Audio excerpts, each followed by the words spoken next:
Halo semuanya, perkenalkan nama saya Ana Agung Fernandana dengan NIM 26 dengan Prodi Sistem Informasi.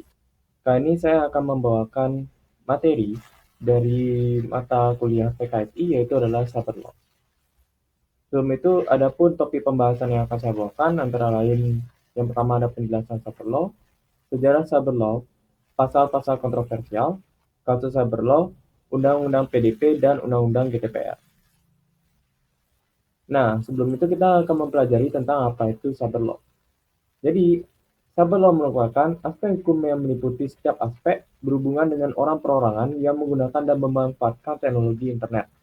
Salah satu istilah lainnya itu adalah hukum TI, Law of Information Technology, hukum dunia maya atau Virtual World Law, dan hukum mayantara.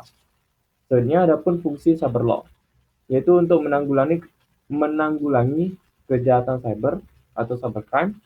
Dan cyber law sendiri sangat berkaitan dengan upaya pencegahan tindak pidana ataupun penanganannya. Cyber law menjadi dasar hukum dalam sarana elektronik dan komputer. Adapun sejarah dari cyber law di Indonesia, di mana cyber law di Indonesia itu diinisiasi sebelum 1999, yang menjadi dasar dan peraturan yang menyinggung transaksi elektronik. Selanjutnya, Undang-Undang Informasi dan Transaksi Elektronik atau UU ITE diciptakan pada tahun 2008 dan menjadi landasan hukum utama yang mengatur transaksi elektronik, perlindungan informasi, serta kejahatan di dunia maya di Indonesia. Selanjutnya dibentuklah KITE atau Komisi Informasi dan Transaksi Elektronik yang dibentuk pada tahun 2017 dan yang bertugas untuk mengawasi dan menindak pelanggaran dalam teknologi informasi. Selanjutnya, perkembangan kasus dan kontroversi. Penggunaan UU ITE seringkali menjadi subjek kontroversi, menimbulkan perdebatan tentang kemerdekaan berbicara dan dampak dari regulasi yang ada. Lalu, pada tahun 2021, peraturan pemerintah pengganti UU atau Perpu ITE dikeluarkan oleh Presiden Jokowi untuk menghilangkan kontroversi di berbagai pasal yang dianggap membatasi kebebasan berekspresi.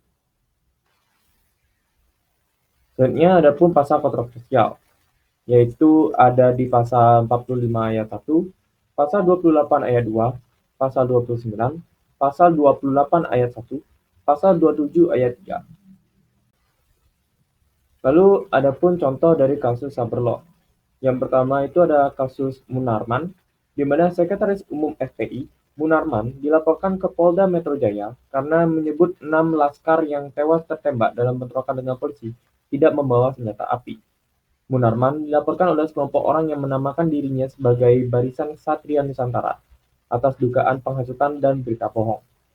Munarman diduga melanggar pasal 28 ayat 2 Junto pasal 45 ayat 22 UU ITE dan atau pasal 14 pasal 15 Undang-Undang Nomor 1 Tahun 1996 tentang peraturan hukum pidana dan atau pasal 160 KUHP.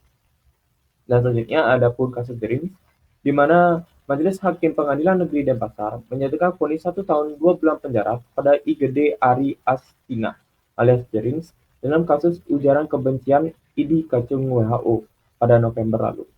Vonis hakim itu lebih ringan dari tuntutan jaksa penuntut umum, yakni 3 tahun penjara. Imbas unggahan tersebut, ID Bali lantas melaporkan Jerings kepada Polda Bali pada Selasa 16 bulan 6. Dan ID menilai ungkapan Jerings yang menyebut ID rumah sakit adalah kacung WHO merupakan fitnah dan telah mencoreng nama ID.